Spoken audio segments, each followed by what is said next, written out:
As we move from gathering to listening, our scripture reading today is from the book of John, chapter 5, verses 2 through 18.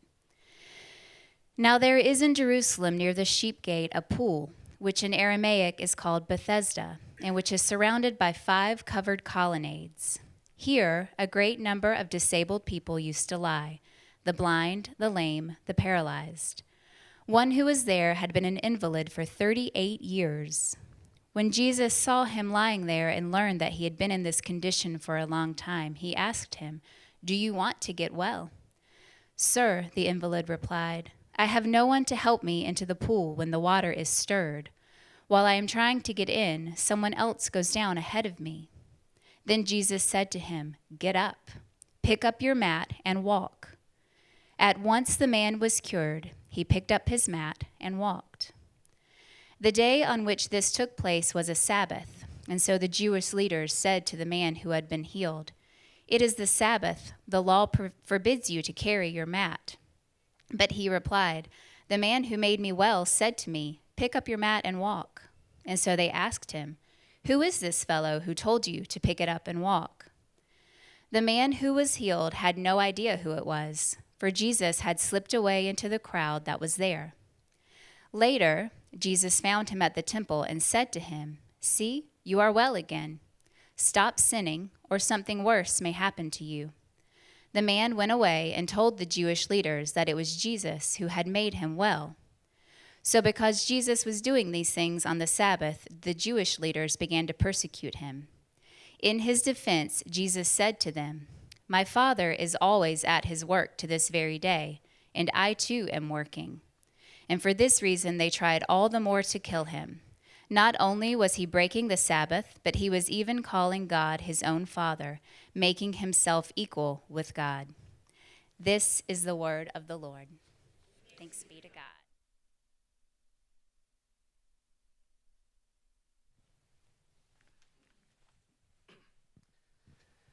Well, this morning we have a guest preacher with us, and his name is Tony Jones, and it is his first time here at Antioch, but in his life, Tony has been many things: a PhD, a theologian, a pastor. He's an outdoorsman, he's a hunter, he's a podcaster, though anybody can do that, really. He's an author as well, and he was my doctoral cohort professor at Fuller. But his most recent book is The God of Wild Places, Rediscovering the Divine in the Untamed Outdoors. And so we wanted to invite Tony to kick us off for this season of creation. This book is a little bit of his memoir, life story. He will tell you a little bit more about that. But let's give Tony a warm Antioch welcome.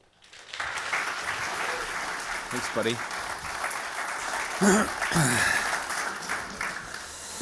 Hey, everybody. Good morning. Great to be here. I was going to tell you all about how Sean is as a student, but there's like these FERPA federal guidelines. I'm not allowed to talk publicly about students. But Sean was a great student. My wife told me on the drive over here, he's one of my favorites of all your students. So that was... If he makes a good impression on Courtney, that's great. My wife Courtney's here. We're in town for a wedding. I performed my niece's wedding last night outdoors in Bend, and we thought it was going to be, August in Bend, and it turned out to be November in Bend while we were here. But it was great, beautiful night, and preaching twice this morning gave me the opportunity not to go to the after party with my kids who are all in their 20s and were deeply disappointed that my night ended at 10 p.m. But I was fine with that, and they were all still in bed. We rented a house in Tetherow, and they were sound asleep. But I'm sure they are watching the live stream. No, they're definitely not. But we love it here in Bend. My brother has lived in Bend since 2004. So I think he's now one who complains whenever he sees a California license plate. And I'm like, well, you also immigrated to Bend. Like, no, it's different. He feels like a native now.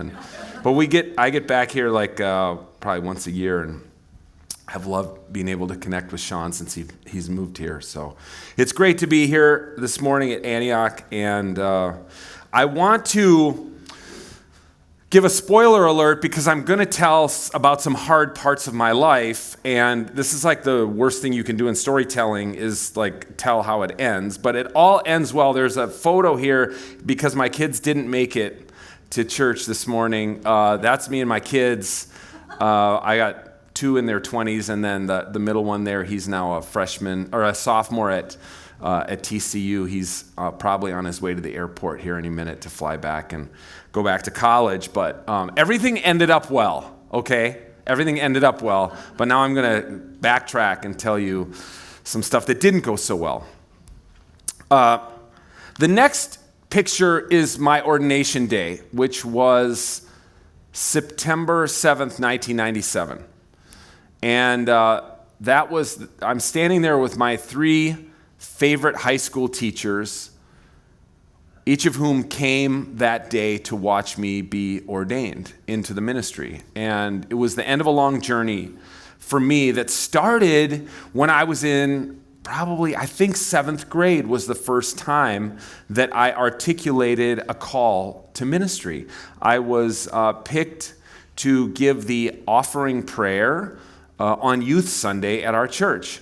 And I was in, 7th grade, and so my mom gave me a little recipe card out of her recipe card box and a pen, and then the youth pastor picked me up in his van. I remember this very vividly because you may not know this, but youth ministry doesn't pay great, and I was a youth minister for many, many years, and he picked me up in this van that only had the front 2 seats, and all the other seats had been taken out of the van, and it was just full of PVC pipe because he installed underground sprinklers on the side to be able to make a living as a youth pastor. And he took me to McDonald's, and we had breakfast, and he helped me kind of write my offertory prayer, and then he I think he was just making conversation because I was like a super awkward 7th grade boy.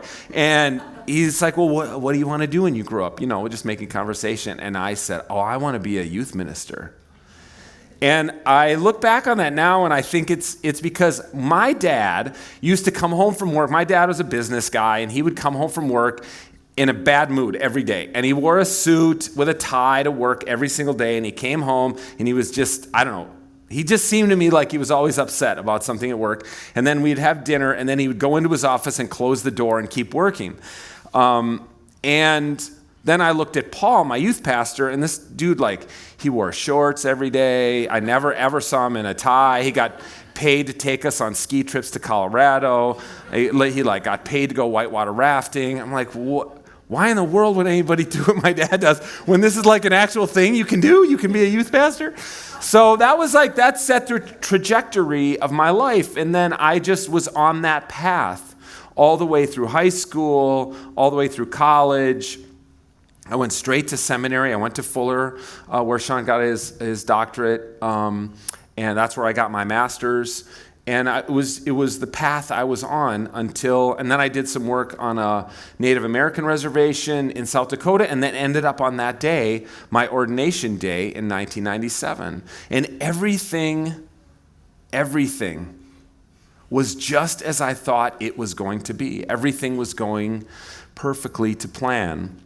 That same year I got married, bought a house, got a yellow lab, lived in the suburbs, had a job at a church as a youth pastor. It was this was it. It was the culmination. And I thought everything was going to, of course, continue to go smoothly after that.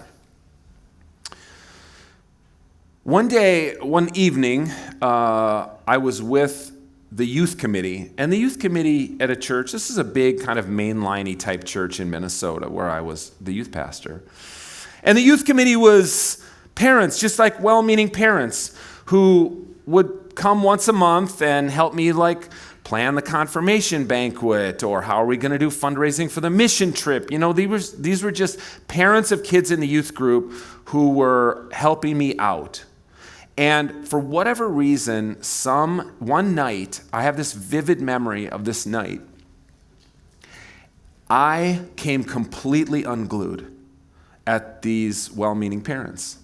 I I lost it. I became so angry, and I can't even remember what the issue was. I mean, I'm still in touch with some of the people who were in the room that night. They can't either.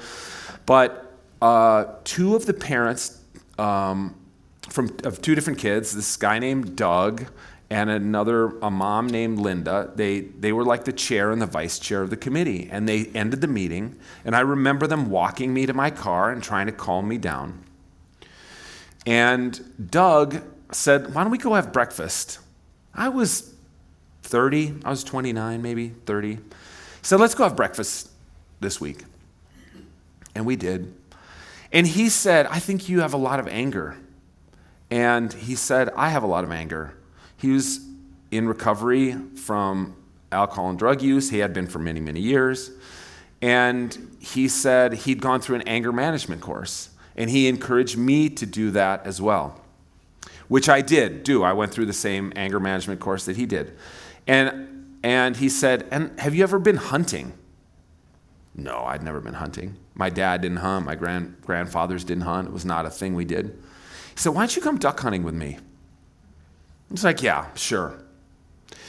And I took him up on that offer, and I thought maybe, I don't know, we're going to, go to some pond and shoot a couple ducks or whatever. Well, I got in his van, and we drove 6 hours to Baudette, Minnesota.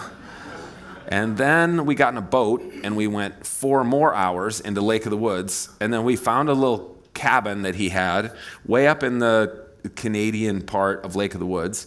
And then we got in another boat, and we went for 4 more hours to get to the one little wild rice bed where he liked to duck hunt. And I was, at age 30, the farthest away I had ever been from civilization, the deepest I had ever been in the wilderness. I really had no idea what I was getting into. And there was some crazy, Doug is this kind of larger-than-life figure who ended up mentoring me in the outdoors, and particularly in duck hunting and in pheasant hunting. And just to give you a sense of him, we would do this deal where we would go out early in the morning, and we'd, like when it was still super dark, we'd go in 4 a.m, and we'd motor in his duck boat until we got to the wild rice bed where he wanted to duck hunt. And we'd throw out some decoys by the light of this was like pre-LED and rechargeable batteries. We had a car battery in the bottom of the boat, and I was holding this 1 million candle watt spotlight, and I would shine it, and he'd throw some decoys out and whatever. And then we'd sit down back in the boat with his dogs, and he would rev the motor and run the boat up onto a bog, and we'd sit there and wait for the sun to come up, shoot some ducks, whatever, and then it was over. And Doug, I remember this one time, we couldn't get the boat off of the bog after we were done duck hunting. And there's these long push poles you have in these duck boats. And so I'm like, you're doing this thing where you're trying to like jiggle the boat off the bog, but it was just jammed up on this bog. Doug is like 6'4", 280. Okay? Enormous human being. You just have to have that in mind when I tell you this part. Then I hear this splashing in the water, and I turn around, and Doug is completely naked outside the boat, in the bog, like up to his waist in goo in the bog, pushing the boat off the bog back into the lake, into the open water. And then when he's done, when he gets it in, he rolls into the boat. And he's like flopping around. There's dogs and decoys and dead ducks and a car battery. It's just like complete madness, okay? Complete madness. But on the way home after one late night hunt, bad weather set in, which meant we had a great duck hunt, but we had a rough ride back. And we got lost. I didn't even know it at the time. I just knew that it was getting darker and colder, and we weren't getting back to the cabin. And this was like Doug did not have a GPS. There were no maps, and he just had this in his mind. And Lake of the Woods is an enormous lake, one of the biggest lakes in North America, and it has 15,000 islands, okay? So every shoreline looks the same, and I figured he knew where he was until in the middle of this storm, fog had settled in, big waves coming over the side of the boat, and he pulls into this little bay, and he says to me, I'm lost. I don't know where we are, and if we don't get back to the cabin soon, we're going to run out of gas. So pretty soon, I'm just going to pull up onto some shoreline, and we're going to spend the night huddled up under a tree with the dogs and wait for the sun to come up and hope we can find our way back. This is a moment for me, okay? We get back in the boat, and we're driving, and I'm sitting on the floor of the boat, and this weather is, and the dogs, cold, wet dogs shivering on either side of me. I remember how cold I was, and I remember making a decision not to be scared. I remember making a decision that I couldn't get us out of this predicament, only Doug could. And that no matter how deep we were in the woods, that everything was going to be okay. And here's the thing for me, looking back, I don't think I really understood it at the time. But what I learned that day was that when I was out in the wild places, when I could make that turn to give up control, I could release all sorts of anger that I had. I was a very angry young man, and I was in a very toxic marriage at the time that was killing me. But I wasn't dealing with that in healthy ways. It was coming out sideways, like screaming at people, parents on a youth committee, you know? But this was a pivotal moment for me being out in this wild place. And it allowed me to make some kind of a turn and realize I had things to learn outside of the very orderly church world in which I had felt so comfortable, where everything lined up so perfectly for me, where I was able to do things like speak with a microphone on in front of a bunch of people, you know, and write books and lead youth group and balance budgets and the things I was good at externally that everybody thought everything was all okay with me. I knew and was hiding from myself in a lot of ways how broken things were inside of me. And one of the first times I really felt the peace, it's funny, ironically, the peace that I would preach to my congregation that I didn't actually experience or feel, I felt in that duck boat with Doug. So what I've tried to do in this book and more recently in my life is to try to find places where God is moving in the wilderness, where I can find God outside. A lot of times in the church, we, of course, use the Bible, and I'm going to use the Bible a little bit this morning, and that's what theologians refer to as revealed theology. That we understand things about God because of the way God has revealed God's self in things like maybe God speaks to you in your life, or maybe a miracle happens, or we read it in a text that God delivered, or we see the words of Jesus, God's, God on earth. This is the primary way that most of us, most of the time in the church, come to God and try to understand God and see what God's up to, what we can learn. But there's also this other version of theology that's got a history in the church, but we don't hear about it quite as often. And it's called natural theology. And what natural theology posits is that if God is the creator of all this, then there must be fingerprints of God in the creation. We can learn things about God in the creation without the revelation. Not that these things aren't opposed, right? They're not mutually exclusive. It's just that there are ways to learn things about the Creator from the creation. And we can think of all sorts of metaphors about this in our own lives, whether it's you make a piece of art or you write something down, and it, of course, reflects you as the author of it.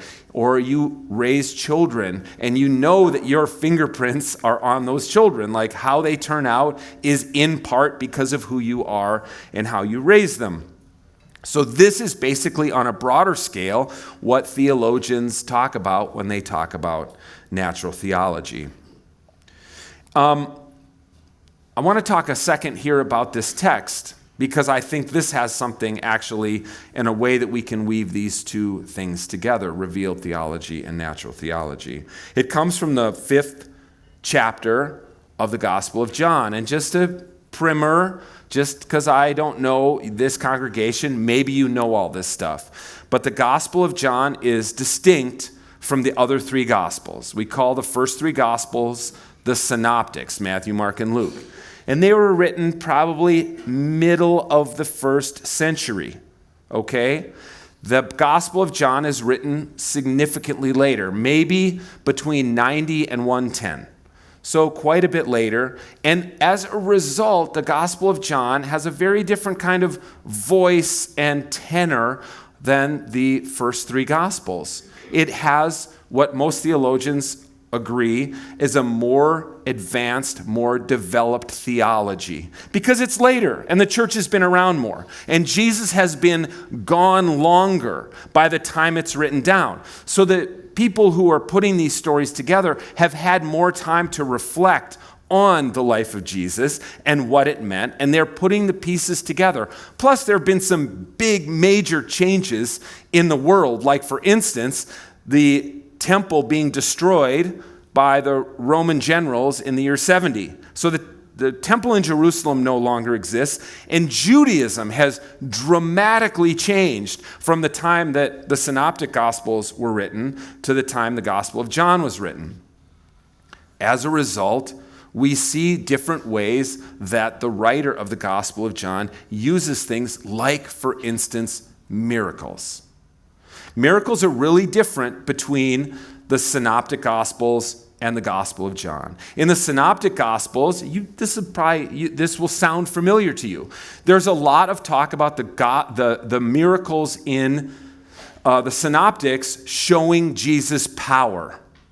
This is a lot of what it's about, okay?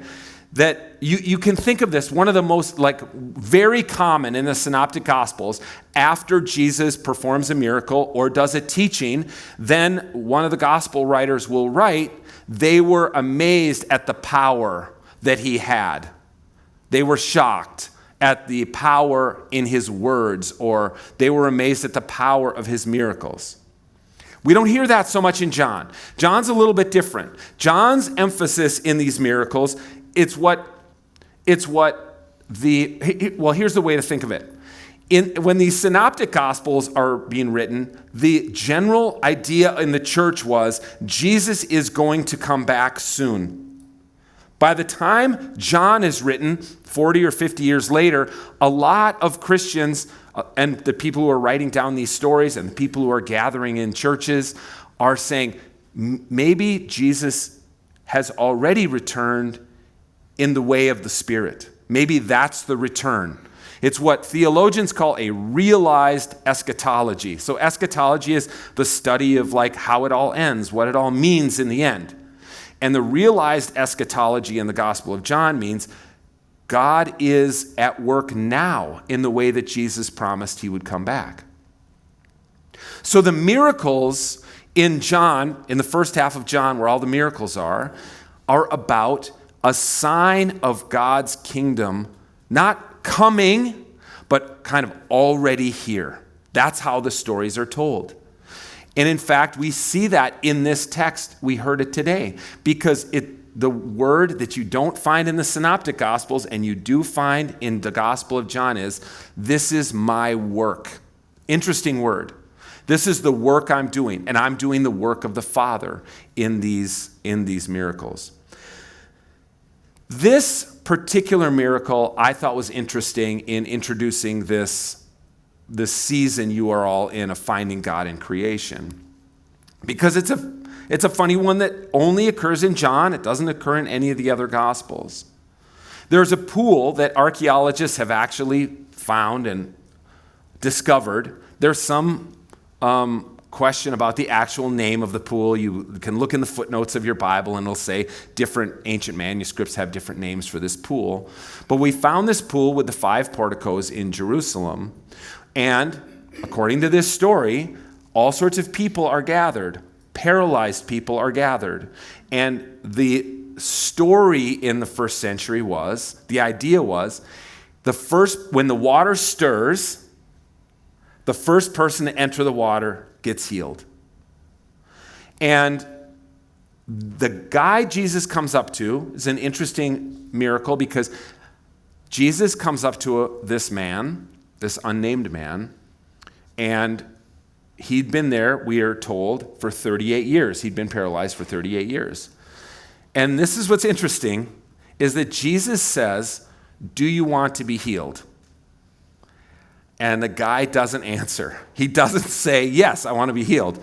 He complains that all the young whippersnappers get into the water whenever it's stirred, and he can never get there because he's too old and he's too lame, and then Jesus goes ahead and heals him. And then Jesus says, you may remember this from hearing the reading, later, when a couple verses later, explaining this miracle, "My Father is always at his work to this very day, and I too am working. This is my work. This is my work."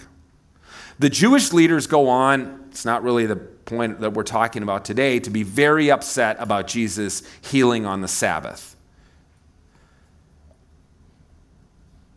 Jesus takes the disturbance of the water that this guy is waiting for, that he can never get to, and skips over that and instead does something bigger and more consequential in Jewish life of the day. And he disturbs the Sabbath by healing on the Sabbath and by telling this guy in this common refrain that we hear in all the Gospels, "Take up your mat and walk," which he does, and then the guy gets in trouble. And the latter half of John 5 is Jesus in a long dialogue explaining why he is breaking the Sabbath law, why he's basically changing the rules. I want to tell you one more story about a disturbance. You can skip those hunting slides and get to that last one.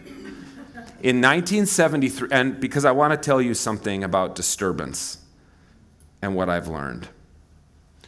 In 1973, at some family land we own in central Minnesota that my grandparents bought in 1964, they were sitting down on a Monday night to have a little supper before they were going to drive the 2 hours back to Minneapolis after a long family weekend at the cabin. And my grandmother said, "I think I can hear the train in Crosby." Crosby's a town about 6 miles north of where our lake cabin is. And my grandpa, in this very famous words in our family, says, "That's not the Crosby train." And he looks out the front door of the cabin and sees a tornado, that tornado coming across the lake straight at them. They get up and they run into, like they're supposed to, into a garage in a windward building, and the tornado comes straight across the lake. That's actually taken by the people across the lake after it came through the lake and came up onto our land and destroyed these cabins that he had just built in the last 9 years. And the thing they were in collapsed around them. And long family story, but they go down and they get rescued and end up in the hospital and they survive. But what didn't survive was the forest. My grandpa had bought 164 acres of white pine forest, the oldest tree, biggest tree that we have in Minnesota, in the boreal forest area of Minnesota. They were all down, stacked like Lincoln logs, 8, 10, 12 feet high, of huge white pines, completely knocked down by this tornado. And he was so depressed that he almost sold the land. Thank God he didn't. The land is still in our family. And here's what's wild about that. He was so depressed because he loved the beauty of the old growth white pine forest. Loved it. And what came back after the tornado was not white pine. They don't regenerate naturally like that. What came back was the opportunist of northern forest, aspen. Aspen grew like weeds over 100 acres of that family land. And he didn't like them. He didn't like the aspen. He didn't appreciate their beauty and their value. And I think I didn't either when I was a kid. But I had another revelation similar to the one I had in the duck boat about finding peace in the midst of a storm in my life. And that was a couple years ago when I was grouse hunting with my 2 dogs through that aspen, which it's interesting because in some ways people refer to a white pine forest like foresters do as a dead forest because nothing grows under the white pines. It's nothing but acid from the needles. But when you try to walk through an aspen grove, you realize this place is teeming with life. It's growing like crazy and wildlife love it. So we're grouse hunting. I'm grouse hunting with my dogs, and grouse are flushing and deer are running around, and we've got turkeys in there, and we've got all sorts of everything. Even bugs like are fully manifest in that kind of forest.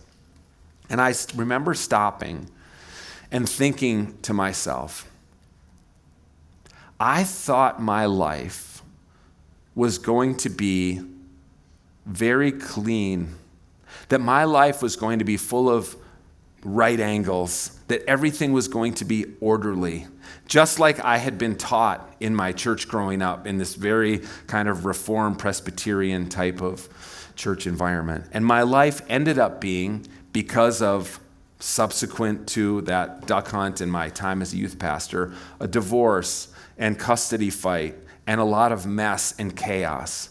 And I realized, no, my life is like this aspen grove. There are no right angles. It's super messy.